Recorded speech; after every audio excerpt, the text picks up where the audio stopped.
Hi, everyone. Oops. Um, okay, so I think everyone's in, and I just wanted to welcome everyone to the session. Uh, and yeah, so the chat is available. I wanted to introduce Portia. She's joining us for the first time today, and it may be a little bit. Uh, there's a lot going on, but I'm just going to try to walk you through it and at the same time remind people how to engage and interact. I'm recording because some people may want to watch it later. And so we're just going to open the microphones on the videos later at the end of the session. So that section won't be recorded just to maintain privacy. Um, if that's okay. And I've noticed that some people watched the video from last month. Anyhow, I first wanted to acknowledge that this is a really terrible time that we're going through, and that some people, especially, are going through. And we canceled all the sessions this week, the in-person sessions. Um, and obviously, we've been following warnings, and I know some people evacuated, some people are still not back to their homes, and so it's just the gravity of the situation is actually right now coming to light, and it is just really hard to watch, and I just cannot imagine. So we were debating, but I think it's a good idea to actually host this. And yeah, I just for a couple of hours, and then later we can check in, and then yeah, check in with each other, and um, yeah, talk a little bit about it because I feel like we've been bombarded with text messages and phone calls, and it just feels a bit um, hard to get back to uh, a routine. Anyhow, so I'll explain my um, format. I'm using a board this time. It's a hard board. Uh, I have a bunch of like surfaces, but it doesn't matter what you use. I think for 2025, one of the intentions, thanks, Claire. One of the goals and intentions, actually, I'm just going to share this in a little bit. But you can see in the chat that Claire already started. We did one session of this.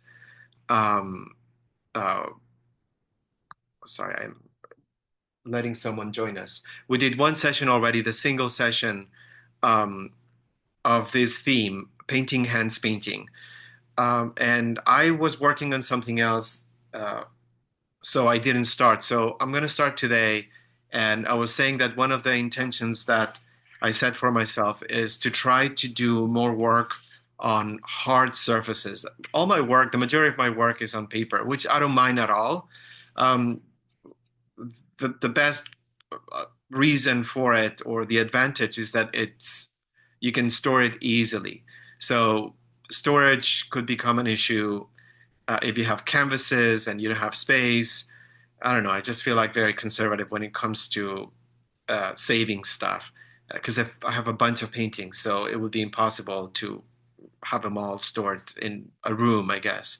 But this year, I just wanted to honor my work a little bit further and have work that it's ready to be hung on a wall. I had a couple of opportunities to show work, and what happened is that the work on paper by itself, it's not as worth value for a collector, and also you have to spend money to frame it, and ultimately it's a risk if you have to spend $300 to frame something properly and it doesn't sell. It's just an investment that you don't see coming back. So I'm trying to do a combination of work on paper and work on flat surfaces. Um, I recommend pre primed boards just because It's not cradle. Cradle means that on the back of the board you have a frame, so it's usually a little bit thick. So uncradled board is ideal to do something on a hard surface that has more value and also that you can store easily. But anyhow, I was playing around this morning and I didn't know what to do. I don't know how to put this image. Okay, yeah, here we go. I didn't know what exactly feature or do. I tried a brush, but it just felt strange on top of the empty or blank canvas. And then I tried a painting, but my brush was lost a little bit. I didn't have the palette ready. So I wanted to include the palette, but so I had to experiment. And by the way, we put a link of images. It's in the email that I sent this morning, of images, sample images that we downloaded as reference. If you want to use, like Claire, for example, she used one of the images and then she started creating the work. Feel free to use that one. Also, I want to recognize and acknowledge that not everyone is going to do this subject or paint this subject. So um, please work on whatever subject you have in mind. If you've joined the past couple of sessions and you want to continue to work on the firewood, by all means, if you have a commission, if you only want to sketch, I know some people are just going to take notes. So don't feel like you have to do this subject specifically or follow the image references that we've got.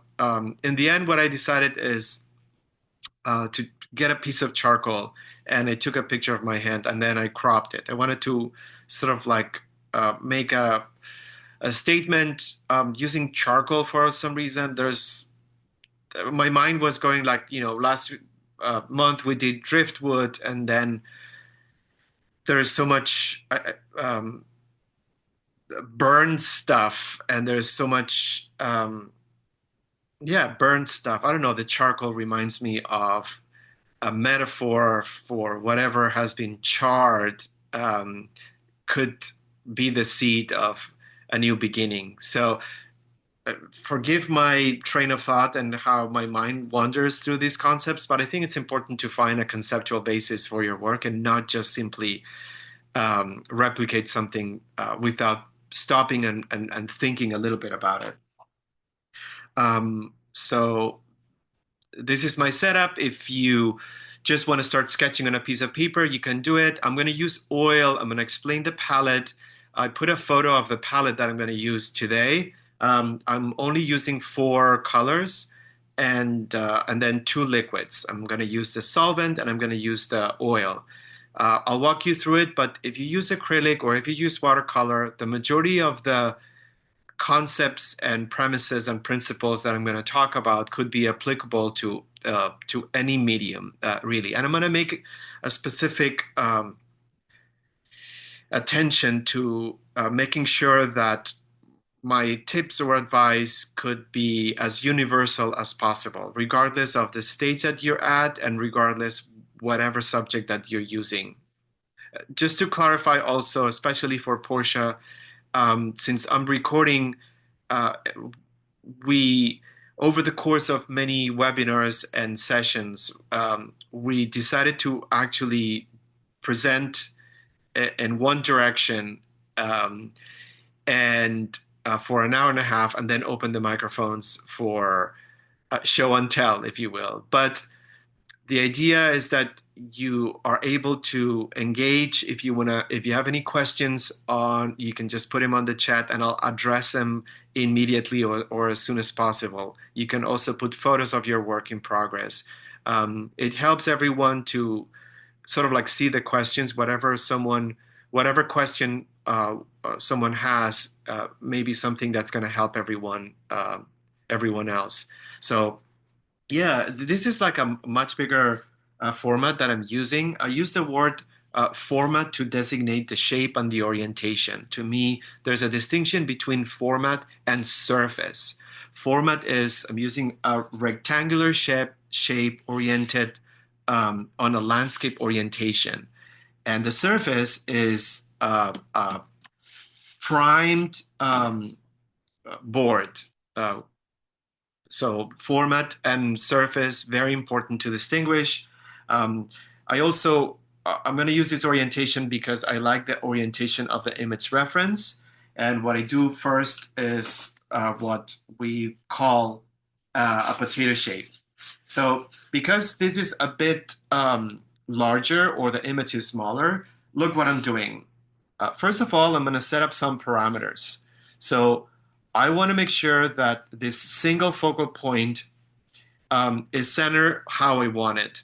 So it's separated from the edge of the image or the edge of the photograph. So I'm going to set up that parameter. So I know that I'm not going to go beyond this line. And this is important because sometimes if we don't set up a scaffolding or a parameter, we're doing things a bit point blank without much reference.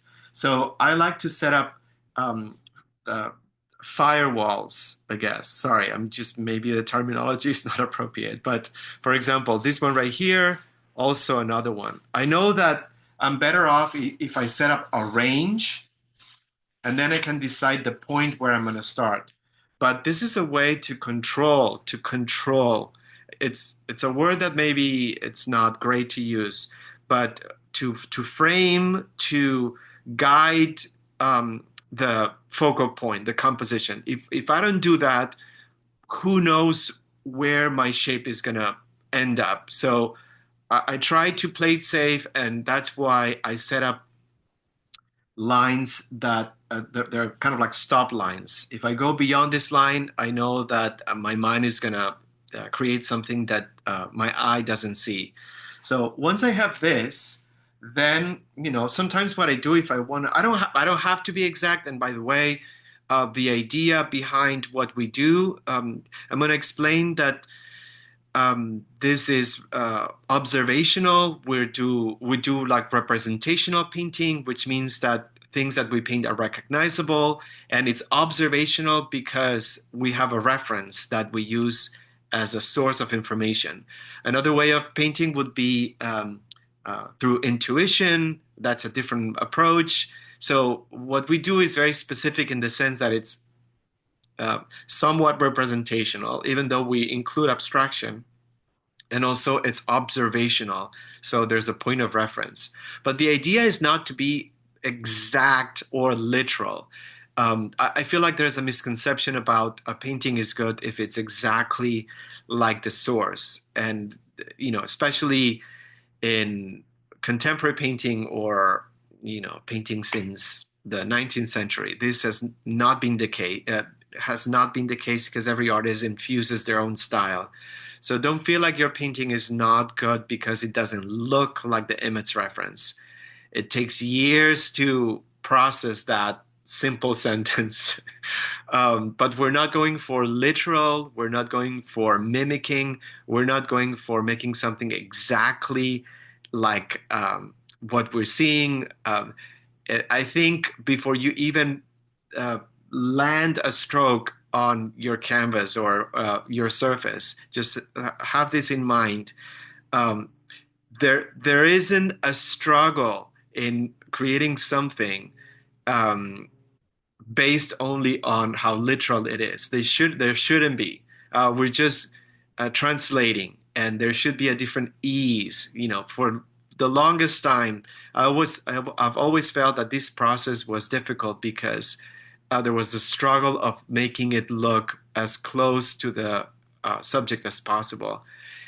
And even though painting should be enjoyable and that should be something that allows us to um, ground ourselves, it always felt like really frustrating and almost painful.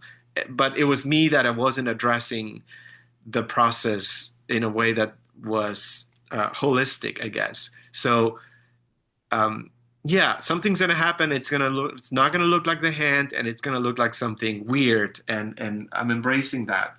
So what I do first is maybe do what I call the potato shape. A potato shape is just a basic silhouette. of what I'm painting. That's it. It should take like less than 2 minutes. And the reason why I'm doing this is because this allows me to make an assessment. For example, how big is the focal point? Where is the focal point? Is it is the scale and the position where I want it? Um, and if it isn't, then you just wipe it off and then you start again. Don't practice non-attachment. It's so hard to practice non-attachment in our life, but it's great to practice it when we paint. So we should take the opportunity that we can do things again and again and again, which we don't get many chances sometimes in our daily lives, in our routines. Sometimes we get so hard in or attached to every single note, every single stroke. I'm just gonna say uh, hello to a very special person. Hi, Jen. Aw, is that me? Of course. That is super sweet. Hi. Hi, Hi. friends. Oh my gosh, 10 people. I love it. Charlotte, Chloe, Claire, Darlene, Denise, Julie, and hi, Portia. Welcome. Oh my gosh, just to see your names on my phone just makes me want to cry. Hi, everybody. Oh, I know you guys have probably already gone through all of this, but obviously just want to reach out to all of you and tell you how much I love you and what a wonderful community this is and how I'm so happy to be here with you this Friday morning and that you're all hopefully safe and just here. So I think that's a great sign. So anyway, hello. Thanks, Jen. So yeah, we're just uh, I decided to kind of like start, and then we can open microphones later. Sure. Uh, Portia Jen is my partner, my dearest friend. We do this together. We help each other. We have grown together. Um, so, she is here to help me and help us. And yeah, just and Jen, whatever you need to do, don't worry. So if you have to um, Oh, thank leave you. or something. Yeah. So, Yeah. but thanks. Yeah. So, anyhow, so I was just kind of like doing, just gonna check the time. I think it's always important to pace yourself.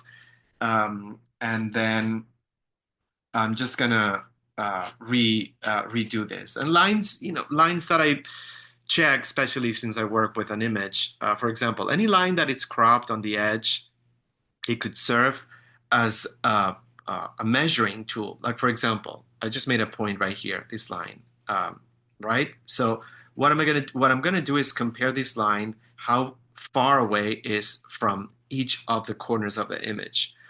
So it's not in the center, so it's a little bit more towards that side. So maybe what I'll do is I'll refine it, but I think this is going to be a good point.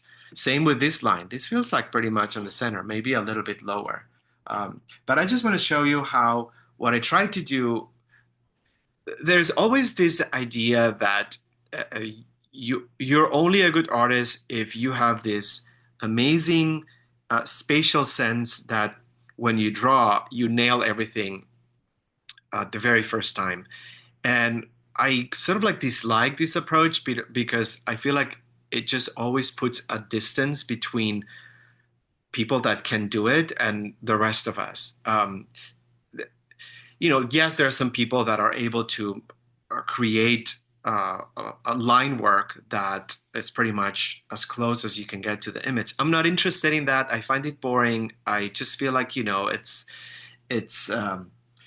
it's a flex and it's a skill that I don't aspire to have. I'm more moved by people who are true to themselves and fearless and do something regardless of what it comes out. That speaks to me and inspires me. And I want to be that. I want to be as fearless as someone who doesn't really care what their drawing looks like. But that doesn't mean that we don't have tools that we could use to help ourselves.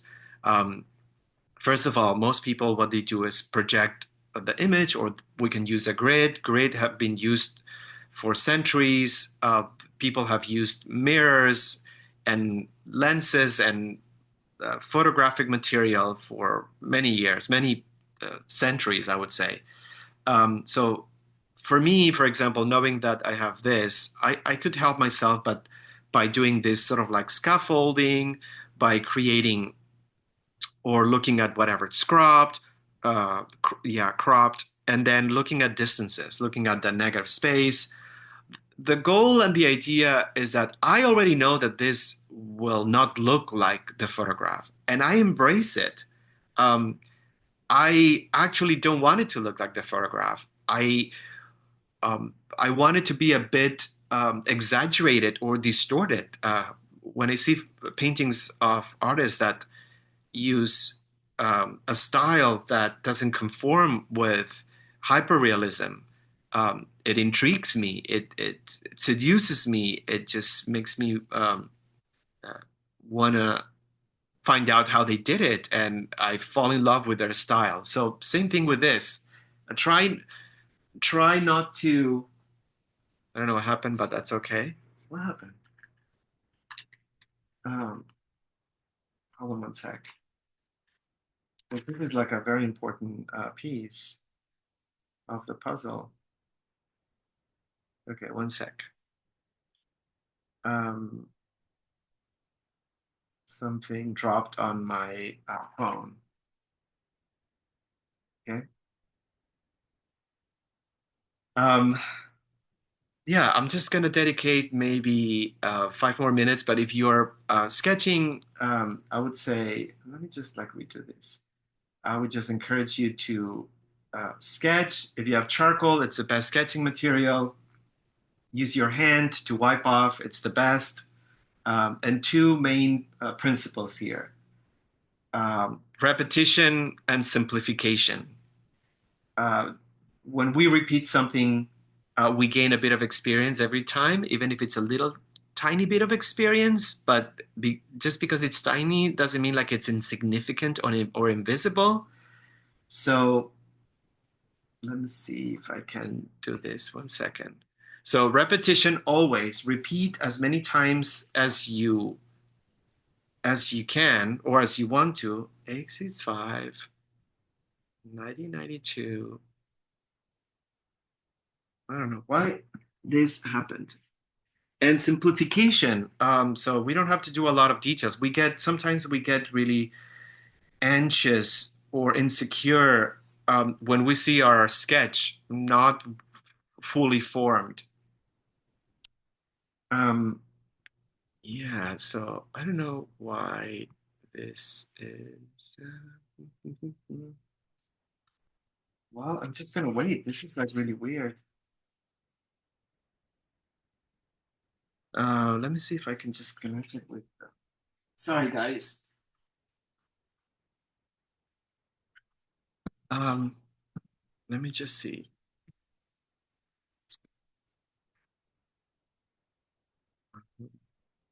Hold on 1 second. I just don't know why this happened now. Hold on, hold on.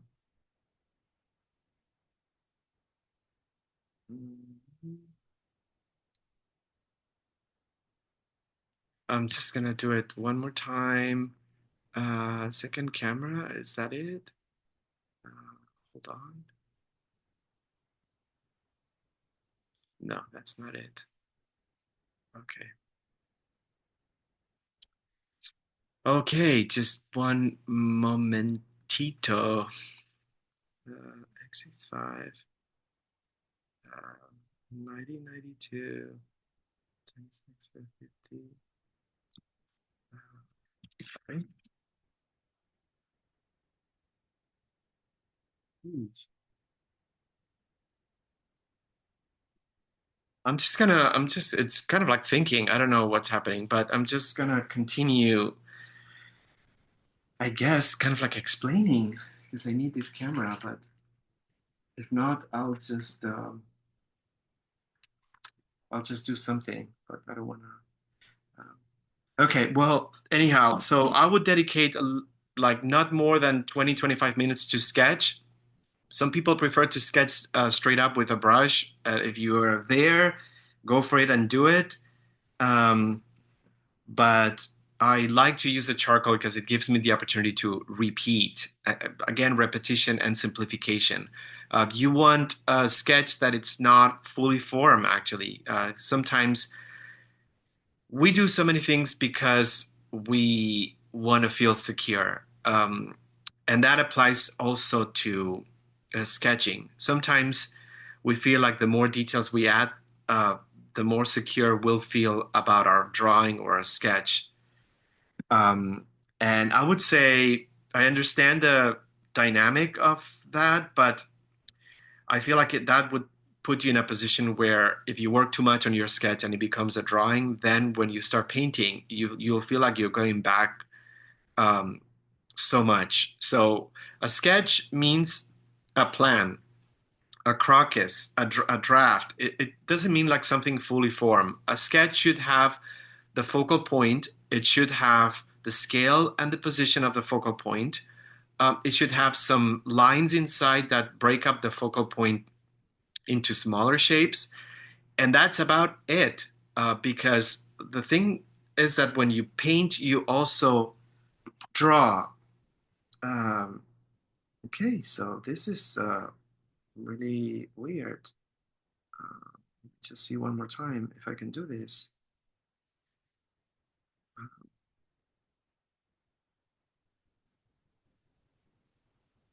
This will be one final time. I don't know if I'm gonna, because I don't want to spend.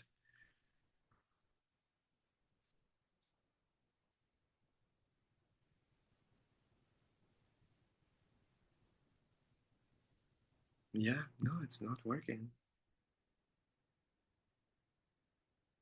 Mm, okay, so I am gonna do something drastic right now, and do this as quickly as possible on my phone. Um, so yeah, and I was saying, Jen, at the beginning that I decided to just use my hand with charcoal instead of a brush because I just didn't feel the right. I didn't feel the right image. The brush was getting lost on a painting, and I didn't have my palette ready, so I just felt like this was. I think it's my phone that it's not working. So I'll just try something really quickly. One second. Anyhow, so yeah, I'll just I'm trying one more thing, but if you wanna, yeah, yeah. So if you wanna post any work in progress, I can just yeah, it's just we have on the Thursday, the first Thursday of the month, we painted at the Everly, and Claire and Mia were there, and um, I noticed that Mia was she wanted to take a photo of her hand, and she tried different positions, and she included a bit of the palette, a bit of the cups, and that was really interesting. And I just when I this morning when I was trying to do this, I just realized how complex and difficult it is to take a photo of your own hand that actually looks okay. And I didn't try long enough, but yeah, my brush was getting lost, and I wasn't sure how to frame it, and I wanted to incorporate certain things, but I wasn't successful. So I think I just wanted to, I kept it super clean.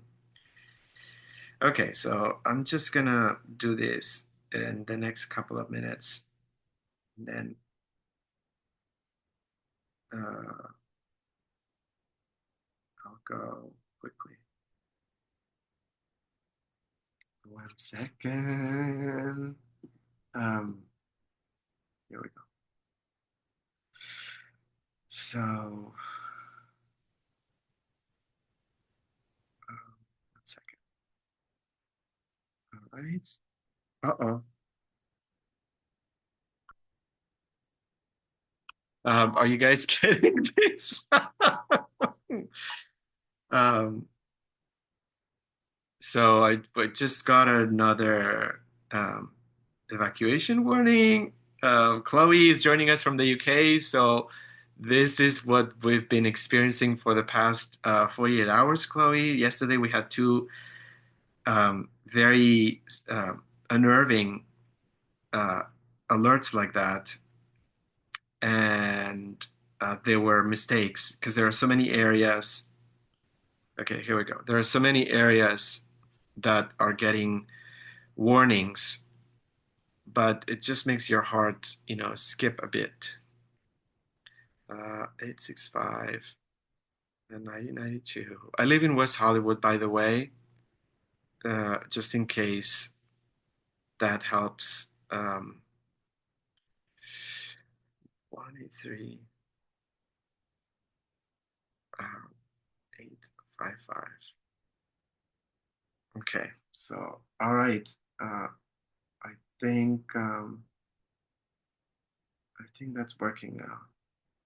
Let me see if I can just make this work.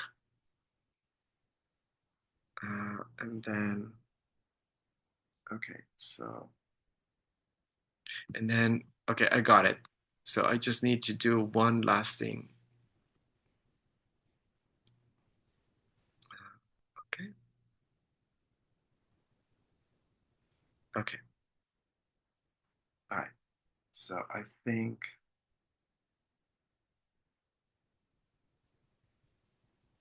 that's it, right? So hold on 1 sec.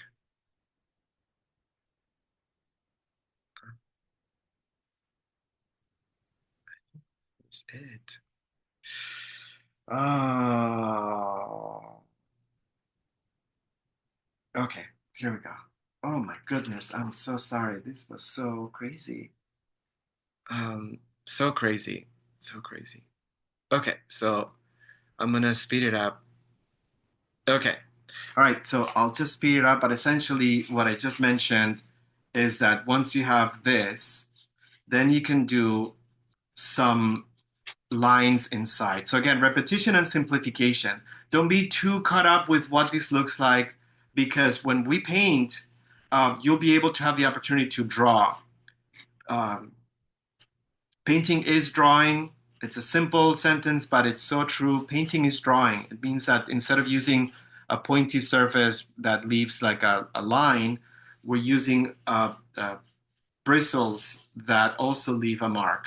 But the idea remains. So um, this is what I've got. And then I'm just going to do a bit more. And again, repetition means that I can go back to the areas. Once I have the scale and the position, I can go back to the areas and then refine them. And I love to use my fingers to rebuild, to take down and rebuild. I also look for lines or areas that are not too conforming, meaning like bone structure. I exaggerate a little bit the knuckles. Otherwise, if I don't pay attention to those things, I would do an arch or I would do a hand that feels like has no bones. Doesn't matter um, how. Um, oh, that's beautiful, Charlotte. Okay, I'm so glad you're outside. That's so fantastic. Thank you. I would love to join that experience, and especially after all these kind of like really crazy days with no sun or a really dystopian sun.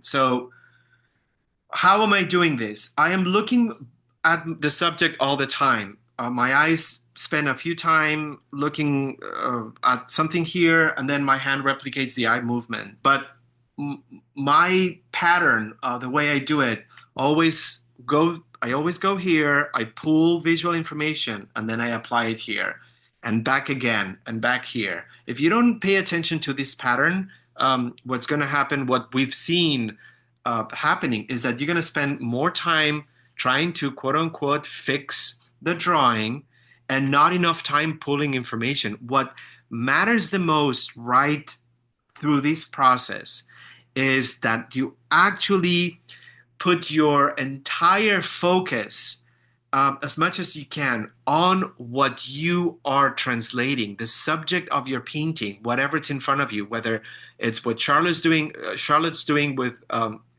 actually live painting, or if you have a photograph. But very important that you actually dedicate at least half of the time, if not more, to contemplate. We're not used to being observers. We're not used to the concept of contemplating. We are consumed by consuming images, but that's not contemplating. One of the beautiful things about painting is that it stops you from consuming. It slows you down. It encourages you to actually look at something. The more you look at something, the more of its truth comes out. So very important that at least if there's anything that we do, we put ourselves in this contemplative state. A contemplative state. It's um, uh, um, um, what's the word? A contemplative state. It's a meditative state, and that's so good for us. Contemplative state is a meditative state. Observe. Don't worry. No one's looking at you.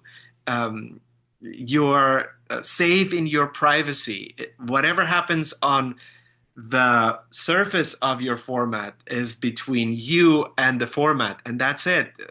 Uh, Find this sort of like safety in the privacy of this vulnerable process to actually shift focus a bit and then uh, move forward. Always move forward. One of the uh, things about painting that we have been practicing all these years um, is that we're always on a forward moving process. Um, Part of the reason, or one of the things that we have achieved as a community and growing together is trying to peel away all the negative aspects that we have associated in the past about painting or about creating. There are so many things that kind of like block you and come your way that are ridiculous, but they're not ridiculous, but because they really stop you. So I just feel like, the idea of not allowing ourselves to move forward because we have made a mistake. No, we always move forward. This is developing no matter what. Whatever decision you make, if it's good or if it doesn't result in something that pleases you, the motion of being forward is the same. So we only have to tweak whenever we make a decision and we don't like it, then we just make another decision. But we're never going back. Yeah. Anyhow, so I'm just doing a few notes right here, and I'm not worried about too much about what this looks like. So this is so good, Chloe. Thanks. Oh, I know this. I think I know this. And you know why I know it? I think uh, the fence or behind it. Is it? I hope it is what I think it is. Do you recognize this, Jen? Maybe? I don't know. It looks really good. Okay, so what happens when you do something and you're like, this doesn't really, it's like we have a puzzle and then we have all the pieces, right? And then we start with the pieces outside and somehow they start clicking. But then as we close in, we feel like, uh-oh, how am I gonna make this piece fall into place? Because I noticed that this is now too big and my fingers look too thick. What do we do when we find ourselves in a situation in which we have the puzzle pieces, but um, they're not fitting? Well, you know what? we just shove them. Okay, so we just it doesn't matter that they fit or don't fit. We just shove them where they fall, and we make our own puzzle. We don't have to go, um, all self-conscious about if the final piece, that finger that was supposed to kind of like fall perfectly, it doesn't. Just shove it. Place it down, and by shove it, I mean just place it. It's okay. Things will be stretched and distorted, and that's going to be our experience with the subject. Uh, the thing that I also um, rely on is that no one's going to see this when you go to a museum. You don't see the reference that the artist used. Um, so we have this tendency to show our process based on our reference. We can do it, but this is not the natural thing. In the end, whoever sees this painting, they will experience my translation, not this. And that gives me comfort. I know that when I show the work, it's just going to be my style and my approach. The minute you incorporate this into the experience, if you show this to a viewer, then you are taking value away of your experience and just making it about how close you were to the source. So be careful when you take a photo of your work and a reference and who you show it to, because immediately, this loses its entire value. And it's all about the differences that you can spot between the photograph and um, your translation. So, anyhow, so that again, I try to not only find markers, but I try to find psychological um, foundation to what I do. I know that I don't have to worry about this, and I also know that this I'm going to be able to paint over all this. So this will be all hidden. So I can do whatever I want on it, and I know that I'll have the chance to blog. I think that's pretty okay. I'm not going to do the shadows because I just ate up so much time with the technical difficulties. But it's always a good idea when you do a sketch to actually uh, get uh, your shading done, because you're going to get the light direction, and it's just going to help you. Yeah, it's going to help you remove the line work. When I add, for example, when I add shading, the line that was here stops being a line and becomes an edge. So shading is not just for pretty purposes or to make the drawing looks good. Shading actually can help you refine the drawing. Ah, yeah, that's great. That was such an experience that immediately we're so hardwired to anything that remotely is reminiscing of that experience. Yeah, thanks, Chloe, for taking us there. Thanks for taking us there. And by the way, Martina sent a text message yesterday just to ask about us and if we were okay and stuff like that. So, and Janice and Portia, we hosted a painting retreat in Italy 2 years ago or 3 years ago. I'm scared to count. We spent a full week in um, a beautiful uh, chalet property close to the Italian Alps, I would say, and it was just magical and nuts, but in a good way. And so we had a studio space. The ground of the whole building uh, was ours for a week, but on the basement, we had a studio space with windows, and we would go every day on an excursion and paint something.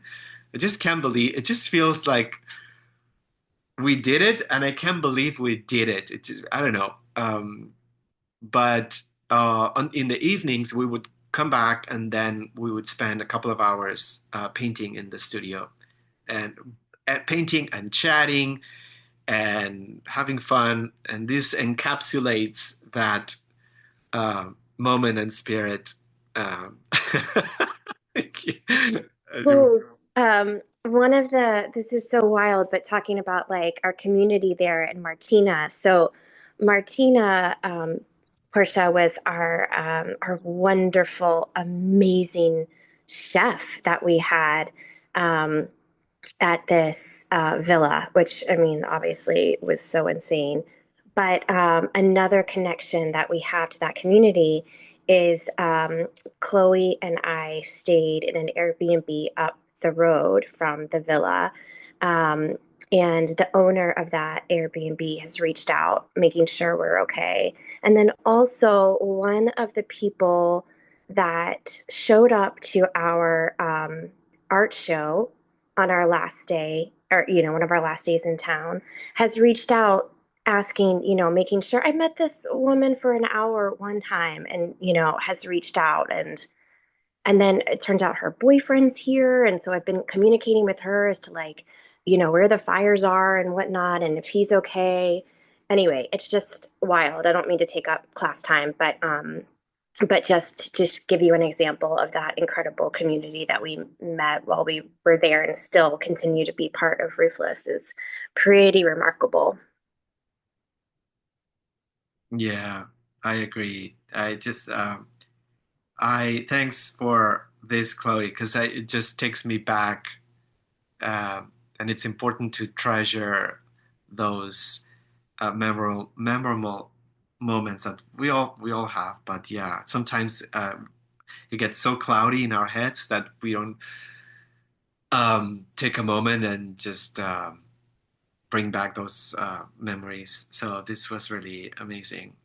Yeah, it's one of those adventures that sometimes I'm sure it happens to all of us, but sometimes you look at something that you did and you're incredulous. Like, did I actually do that? Because you feel like where you are right now in life, where we are right now in life, we would never do it. It just feels almost impossible that, it almost feels like we're disassociating. That person that went there, it's impossible that it was me because I would have never done it now. But that's also a lesson that tells you it's important to kind of like say yes to things in life that sometimes find their way to you, and because there may be hardships, and we had like moments with the car and borderline getting sick, so there were some challenges, but that doesn't remain. What remains is the memory of doing something together that was so nuts. um, Unfortunately, this past year we had like many quite a few international retreats, but it was such a challenging year for so many of us, and with the we were not able to make it happen. So th- there will be a time. It's such an undertaking, you guys. It's so complex. It's so challenging. It's so difficult. And Chloe, Jen, and I organize everything, and it's a lot. Um, so yeah, yeah. All right, going back to painting. So what I'm going to do is I'm just going to start with what I call the wash. This is my palette. So I'm using wax paper, parchment paper. I love it. So it has it's wax on both sides, and it's biodegradable. Actually, I was looking at the packet, and it's actually biodegradable. So it's great. So, and I only have these four colors. I'm using white. I'm using blue black. I'm trying to change the palette. So blue black. I've been using chromatic black. I've been using Payne's gray, and today I'm making a change. I'm using blue black, and I'll explain why. Um, Burnt sienna and yellow ochre. So our regular palette has more colors, but since the middle of last year, with a private session with Darlene, actually, we had like this epiphany that I wanted to reduce the palette even further. So in my case, this is a neutral version of yellow. Yellow ochre is a neutral version of yellow. Burnt sienna is a neutral version of red. I need something warm, and instead of like red, I'm using burnt sienna. And as a neutral version of blue, I've been using Payne's Gray because it's a black that's very cold. But I just felt, and I've used it for months, I felt it wasn't cold enough. So I found in our tubes, I found something called Blue Black by, it's not Utrecht, it's Newton. I forgot the first name, but anyhow. Um, so I'm going to try it and see if that helps me. There's something so calming and safe and secure about limited palettes. It's not even the fact that it's challenging, it's not even, but there's something that gives me solace and gives me a good foundation. I encourage it. We've done many, thanks, Jen. We've done many sessions with limited palettes. It's not just an exercise. Blue black, Winsor and Newton. Yeah, sorry, Winsor and Newton. This is the blue black, and it literally says blue black. This is a little word, blue black right here. It's not a standard name, but um, yeah. Also, for everyone, we only buy paint that it's certified non-toxic, which is the with this AP. It's an independent testing lab that some brands of paint submit their products to certify that it's non-toxic, which means that it's safe for even children. There's this idea that oil paint is toxic, and some people don't use it because of it. There are alternatives. There are products and brands that they go the extra mile to make sure that whatever they sell, they can sell it to as many people as they can. So that's why they go the extra mile to certify it. You're going to see that some paints don't have this. It doesn't mean like they're bad. If you take precautions, if you're like sensitive to chemicals, but over the years, we've removed anything in oil or pigment that has heavy metals. Cadmium is a heavy metal, so cobalt is a heavy metal. So those kind of pigments, but they're potentially a bit, they're not concerning, but we just wanted to go the extra mile. Anyhow, so I'm going to use a little bit of solvent, and then I'm going to create, I just pinch the edge, and I'm going to create something that, yeah, maybe is, let me see, a mix of everything. All right, so maybe this, and look what I'm gonna do also. And that's why I love to print my image, because something diabolical happens when we paint. I mean, that's a terrible word, but we think that we're matching the color when we paint it on the palette, and we have the image close, and it couldn't be further from that color. Our mind thinks, okay, check, we're okay, let's go. But if you're really interested in the potential of color to surprise you, we encourage to actually use um, the printed image and actually test your color right. I'm sorry. Test your color right next to it. This is actually pretty close, but it needs to be a bit more neutral. So I need to pull it back. How do you pull back temperature?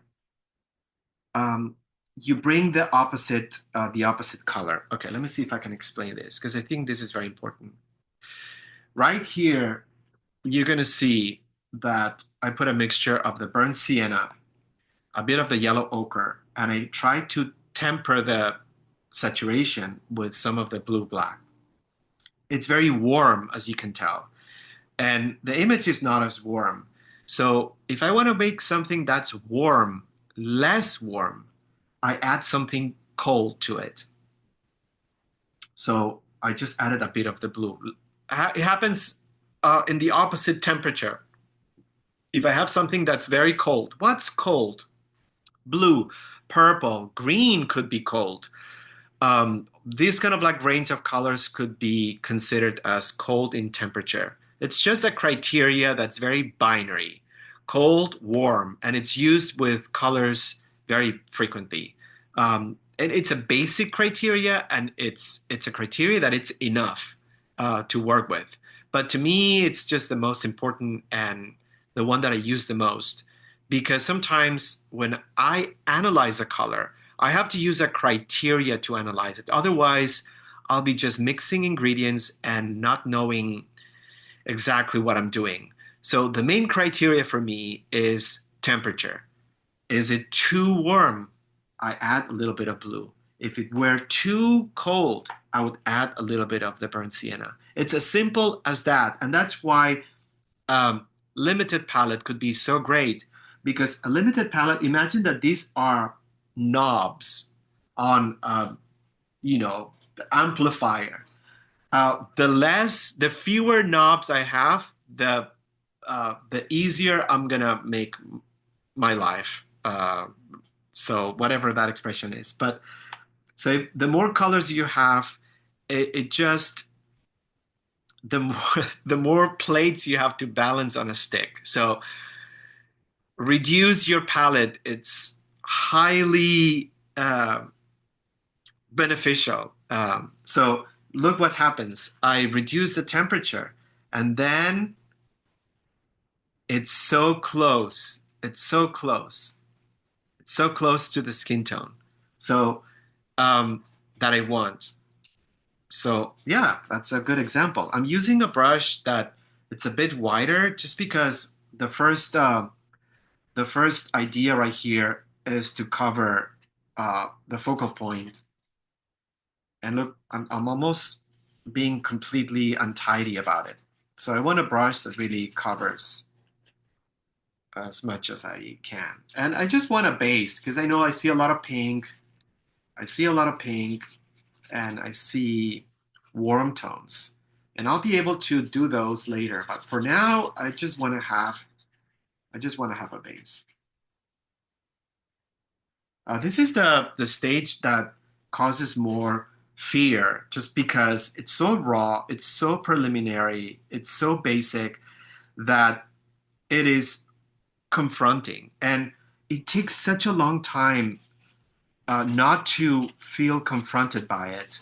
And by time, I mean many paintings and many sessions. I sympathize with everyone that feels that what they're doing looks like terrible because it's natural that you feel this way. It's very confronting with so little work to feel some sort of like aesthetic pleasure, I would say. So, but we're here to tell you that this is just normal. And let's normalize feeling a bit afraid about what we're doing. Let's normalize it. It's okay. It's okay.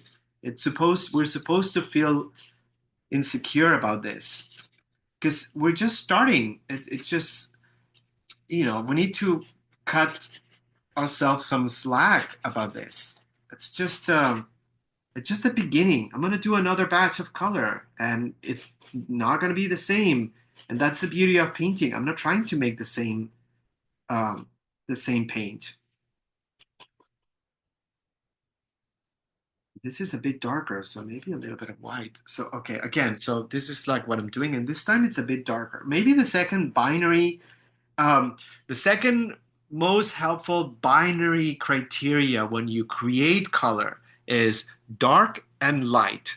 And I'm complicating this a bit further, but um, so I talked about um, warm and cold, very important criteria, and you could just practice with that and spend a year working with it. But if you want to incorporate another criteria, and that would be it. I mean, for me, it would be just those two, dark and light. So when I look at a color, and I look at how it compares, I look at how warm and cold it is, and I look at how dark or light it is, and then I make changes. Um, if it's too dark, I put a little bit of white, um, and if it's too light, I try to put a color that may darken it. So that could be maybe a bit more complex and complicated, not as easy as warm and cold, because when you bring in white or a dark color, things start to change a bit more in a more unpredictable way. So maybe that's a second criteria. If I had to do like tiers of difficulty, I would say warm and cold is easier, dark and light, it's more complex. It's funny because it doesn't look like that, right? It looks like dark and light. That's it. It's as binary, as clear as you can get. I just feel like it doesn't quite work like that because black can create a ton of like changes on the mixture, and white as well can alter a lot of things in the mixture. So it's not as clear. Uh, so the Impressionists, who I love not just because of what they created, but I love because they were all about the technology of painting. They were so into the science of painting. That's why they tested so many things, tools, and invented tubes and invented new brushes, and they were really into color theory. So some of the, and they were like really mathematic. We see an impressionist painting and we're like, oh my gosh, how free, right? They were actually very mathematic and scientific about the process. So the majority of them refused to paint with black. They didn't have black on their palettes because it's not a color that it's natural. It's not in nature. They were interested in painting technology. They were interested in painting modernity. They wanted to paint the city, the new cities that they were building, the new harbors that they were arising from the ground. So they were all about newness. And black is not a color that is in our environment as much. They were also scientific in the sense that if they wanted to create a dark color, they preferred to mix two colors, a warm color and a cold color, to create black. So that was their idea of creating a color, not starting with black. And white was the same thing. You're not going to see a lot of white. This maybe I'm correcting myself. You will see a lot of white in painting. Imagine, picture an impressionist painting in your mind, and you're going to see a lot of pastel notes. And those pastel notes have white because they were interested in painting the light. But it's not a color that they used like straight up or at the beginning of the process. It was always a finishing touch. It was always at the end. But again, one of the things that surprised me about that movement is how technological it just paired really well with the technological revolution that happened at the time. Um, and it's funny because we see it as art, and it was obviously an art movement, but it was as much a technological movement as it was an artistic one. An artistic one.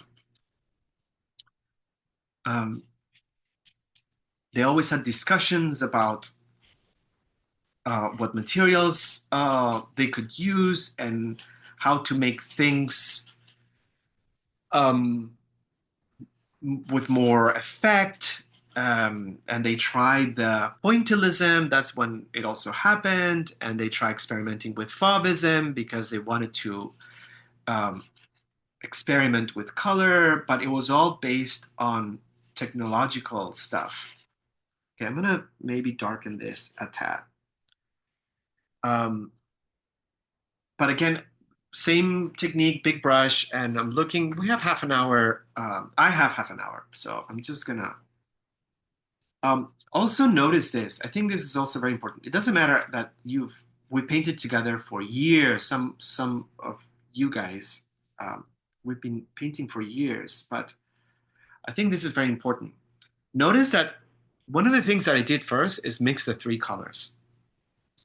I don't think I ever painted straight from the tube. I probably have, but the paint straight from the tube is so saturated. Um, Start with something earthy. That's the best combination. And add color later. Start with grays. Start with earth notes. Earth is the basis of everything, even foliage, even landscape. Start with, yeah, with something brownish and muddy. And we have this idea that we have to be clean with colors. No, the opposite. The color from the tube is there because it's packaged that way, but it doesn't mean like we have to use it like we would use a crayon. And yeah, so use start with a messy color. Let the solvent mess up with the palette. Let the drips on the palette get together with other drips. Sometimes we feel like everything needs to be tidy and our colors cannot be like messed up. No, allow it. Dunk the brush with a dirty solvent. Let some of the pigment that remains there mix with a new color. It's helpful. We don't have to separate or compartmentalize. It's actually helpful to um, get it like that. And also, I don't have my rag, but where's my rag? I had it somewhere. Okay, here. If something drips, and so just wipe it off. This is as much a tool as a brush. Cotton rag is your best friend. So yeah, I think I'm being a little bit too tidy. So I'm just gonna do this. And the goal is to have everything blocked. And then the blue black, I'm just gonna do the blue black just like this. Hold on one second. What's happening here? Uh, yeah, I think that's okay. Um, and so the ground, I have this shadow. This shadow, it's purple. Um, so I don't have purple, but I'm just gonna use a color like this. Maybe that's too strong, but so I'm painting the shadow. But I'm being, again, really careless. I'm not trying to be too measured because to me, it's not the time. The painting process goes from uh, broad and untidy to slowly more polished. So I need to have like a bunch of stuff right here, and then I'll be able to. And the background, I don't want it to be like uh, super. Yeah, I think that's a good color. I'm just gonna bring a bit of, just to break the whiteness of the blank space. It just creates this beigey color that I'm adding. I'm adding a little bit of white, and I'm mixing it with this kind of like dusty color that I had. This is okay. Yeah, because I want a neutral color in the background. I don't want it to be like totally blank. I think if I do it this way, the hand will feel better integrated with the scene. You know, I always felt that I could tell uh, the thought process of the artist when there's something perfectly painted, but then the background is kind of like almost blocked out, as if there was a cut and paste process. Um, it always, I don't judge, but I know that the painter didn't take into consideration how to integrate the focal point in the space. And that is more important than if you match colors, if you put bone structure, if the fingers look like cartoon fingers or with actual knuckles. Integrating your focal point with your environment, your space, your negative space is monumental. Sometimes we dedicate too much time with the focal point because we think like the more we work on it, um, the better it's going to look, and people are going to tell us that we're great painters. And we forget that we need to integrate it. We need to integrate the same light. Um, we need to integrate, it needs to look, it doesn't need to do anything, but um, the more you integrate it into the scene, the more you integrate the focal point.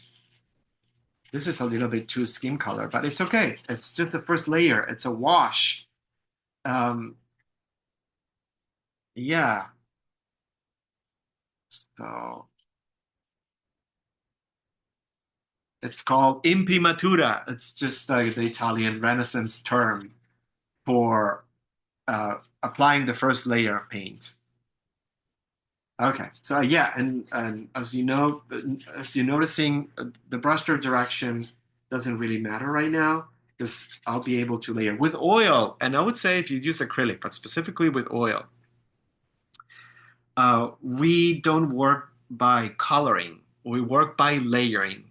So you do one layer and then you do another layer on top of it, and then you do another layer on top of it. And sometimes the layers are sheer enough to show the work underneath. So you play with this transparency of the layer. Sometimes you don't cover the entire surface and you let the color of the surface transpire when you paint a layer on top. So there's this wonderful choreography between what happens from layer to layer. We have, I think, traditionally, we're really used to do a drawing, fill in between the lines, and that's it. It's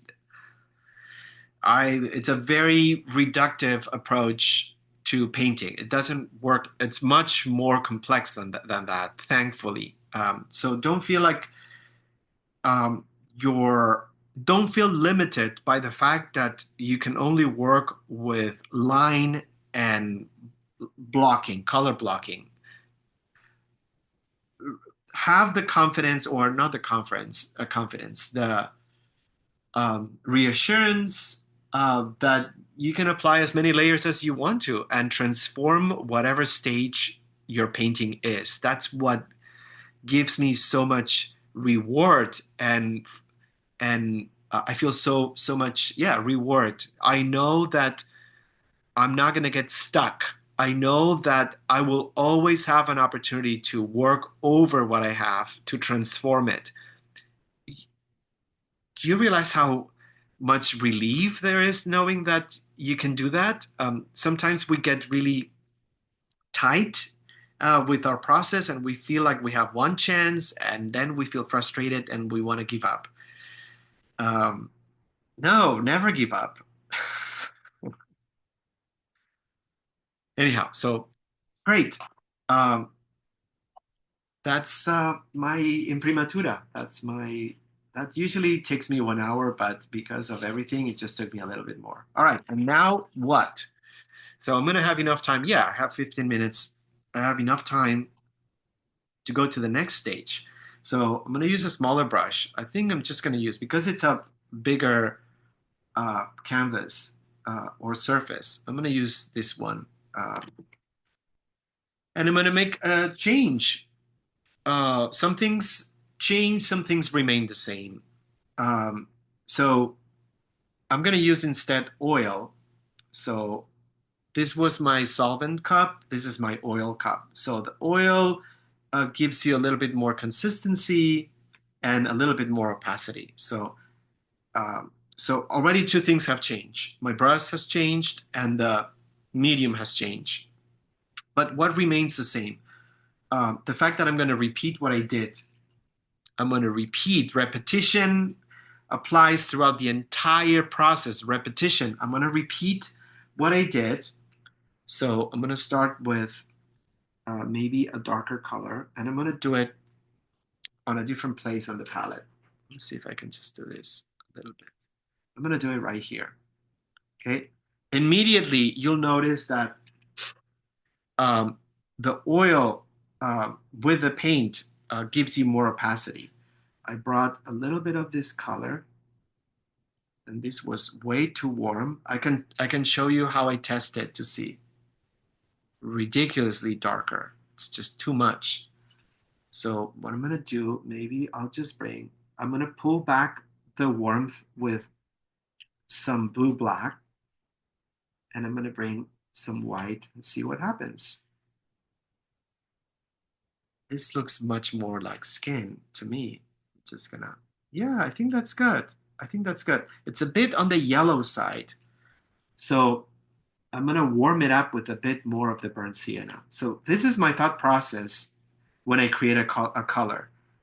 It was too dark. I brought some white. It was too warm. I brought some blue. But then it was not warm enough. So I brought back some of the burnt sienna. This process goes, it has no end. I may just do this concoction right here and I feel, well, I'm starting to darken it a bit more. Okay, well, I'm going to bring in some black. And then you bring some black and you're like, you know what? I realized that this maybe has a bluish cast. So then you bring in some of the warmer tones. I can use these knobs to tweak until I feel completely satisfied. Uh, I think that's good. Maybe a little bit lighter. So it's almost as if I were baking and I'm kind of like dumping ingredients, but without a measuring cup until I just get the mixture right. And then what? So I'm gonna go back to the hand and I'm gonna concentrate on the areas that are a bit darker. Well, maybe if it's a bit darker, I need to darken my mixture. So I'm gonna bring some of that blue and some of that. Yeah, a bit darker. So what I'm gonna do now, I still guide myself with this, but I notice that there is this like darker area. So I'm gonna paint following the edges of what I have. And I just repeat my process. I just repeat what I've done. It feels as if I were drawing again. But now with the paint being a bit like thicker, I can actually start bringing some details. So I'm gonna do this area maybe right here. There's this for now. And then let me just find this edge. I'm bringing back, I lost this edge with the imprimatura. I'm bringing it back. This is a bit darker. This is a bit darker. So I'm just gonna, maybe what I'm gonna do, I need this to be a bit closer. So sometimes you can't erase completely, but with the rag and oil, you can actually wipe it off quite easily because I think I need to bring this a bit closer in. So see, I'm making adjustments to the drawing to make those puzzle pieces fit. I am making them fit. I'm not subservient to the designer of the puzzle pieces. I lead that process. I make the piece. I make it fit. But in order to do that, you need to allow yourself to be comfortable with detachment. Because what I had to do was to wipe off a section of this. And it's unbelievable how attached we are to our own work. We know something needs to change, but we refuse to change it. So when you see something that doesn't quite fit, don't be afraid. Wipe it off. Literally, just wipe it off and then rebuild it. This is something that you cannot do with acrylic.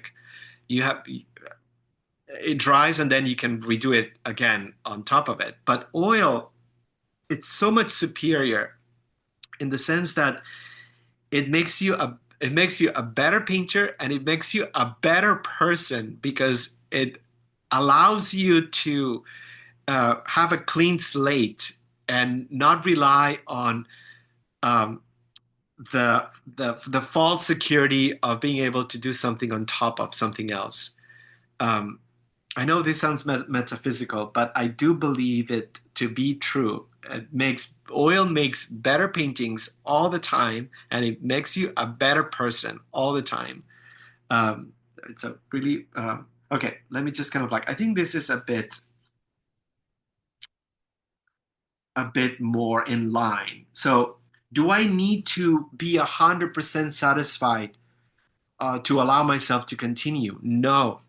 Um, Good. um, the trick here is that you sort of like have to accept what happens. You have to embrace what happens, and that means that it may not be perfect, but you also have to contemplate the idea that you will always be able to revisit it. So, on one hand, you have the frustration of not accomplishing something that you were set to do. I recognize that. It happens to all of us.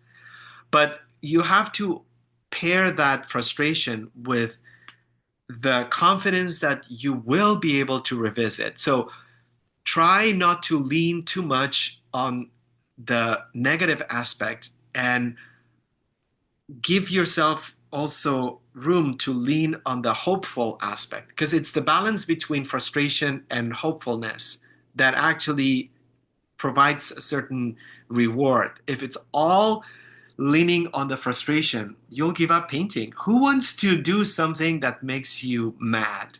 Nobody. And that's why people quit painting because, it's just, I mean, I understand if something frustrates you so much, what's there's no point of undoing it. But knowing that there's the potential for you to actually change it, I think that's so freeing. Um, I hate to use the word control, but we get so used to accepting things that we can control. We go in our daily lives, we have traffic, there's a line, the phone doesn't work when you need it the most, your car breaks down. I don't know. The Kian had to leave this morning for Atlanta, and his flight got canceled because it's snowing in Atlanta, and the airport essentially is frozen. So many things that we cannot control, and we learn to make peace with them, hopefully. But with painting, you don't, it's the only place that we can control. That's why it's so sacred to us because we can make it what we want it. And I just feel like if you try to apply, if you bring the same principles to painting that you apply to your daily life, it's just going to be really hard to continue. See it as that place, the only place that you can actually, you have a say. You are the director of the process. You command, you make decisions, and no one disputes them. No one argues against you. So it's just such a great place to be, I would say. All right, another important point. I We always recommend not to spend too much time in one section. So you think like you're working on something, and then you start gaining two things: speed and confidence. You're like, oh, okay, this is something's happening, and I think I see a glimpse. I see the light at the end of the tunnel, and then you're like, oh, I'm gonna spend more time. No. The minute you see something developing. It's when you need to stop and then go somewhere else that needs attention. Because it's so easy to have favorite parts of a painting. Nothing makes a painting process crumble more than having favorite spots. So if you're painting a portrait and you are infatuated with how good you were with the eye, try to um, close your ears to that the mermaid song and then leave it, go somewhere else. It's so easy to um, feel like there's a part of a painting that works and then there's a part of a painting that doesn't work. It's just, I think it's better to not spend too much time on a part of the painting, and then you will always be able to revisit it and then just go back to another area. So I just wanted to do the charcoal um, right here. Yeah. I want to build the entire painting at once. I don't want to spend all my effort doing this knuckle right here. I'll be tired and drained, mentally exhausted. I won't have the same energy to do this.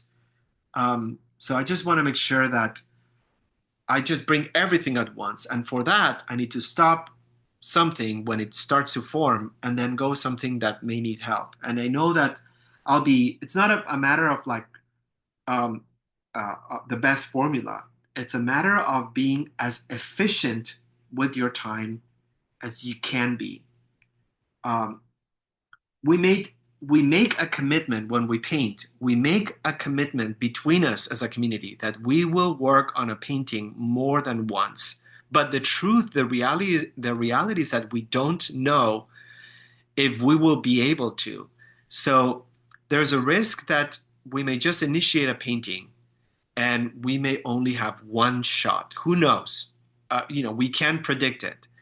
We get together because it's a form of staying accountable uh, to each other and to the process of painting. But we may only have one chance. Why wouldn't you want to be as efficient with time as you can if there's only one chance to do the work? That's why I don't leave anything blank. That's why I don't spend too much time with one section. That's why I try to be all over the place because even though my intent is to work on it again, I don't know if I will be able to. So I need to put my very best everything in that first initial process. That's the idea.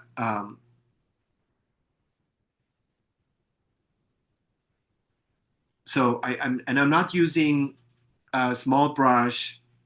One of the things I also love about the process, the observational part of the process, is that the more time you spend looking at the subject, the more you realize that the colors that you started are so simplistic. It almost feels like, wait a second, I worked on this color situation for an hour and a half, and it just looks so flat and so bland and um, so don't stop there. That's an indication that your eye and your mind are going deeper into finding the next level of variations of color. It doesn't happen at the very beginning. It always takes time. So I see warmth there. So I'm going to do it later. But I already want to change the color. So that's why layering it's so great. This is a bit lighter. So I know that I'm going to make this lighter a bit. This one too, I need to make it lighter. So I'm not going to blend anything yet. I'm just going to apply. Notice that I'm not blending. Maybe we could leave blending for another session since we're getting to the end of the recording. But I'm going to show you how I blend. I'm going to use like another softer brush. Let's say I applied this lighter area right here. This is like totally, I don't know what I'm doing here, but this shouldn't be like that. And then I need to blend this to we don't need to do anything, but I want to blend it. So with a dry brush, what I'm going to do on the edge of it, I'm going to use it as a yeah, blending tool. Look, I'm just concentrating a bit of with a dry brush, and it's blending. All I need to do, I'm going to do it also, and this is also why oil is superior, because blending with acrylic, it's much more challenging. You have to do it quickly. You have to have a medium that slows um, the drying of the acrylic. I'm staying on the edges I'm staying. It's just like I just want a little illusion. I don't need to do too much. We work our painting process or our painting areas way too much. Just I have a little bit that did it. I'm done with the blending. So you don't have to have paint in your brush all the time. You can use your brush as a blushing tool, just as if you were applying makeup and just kind of like with a blushing tool, you want to blend those edges. Same way with oil. And okay, I think I'm just gonna stop the recording and um, yeah, I'm just gonna stop. So this is what's gonna happen, Portia. When I stop the recording, it means that anything after I stop is not gonna get recorded, really. So and then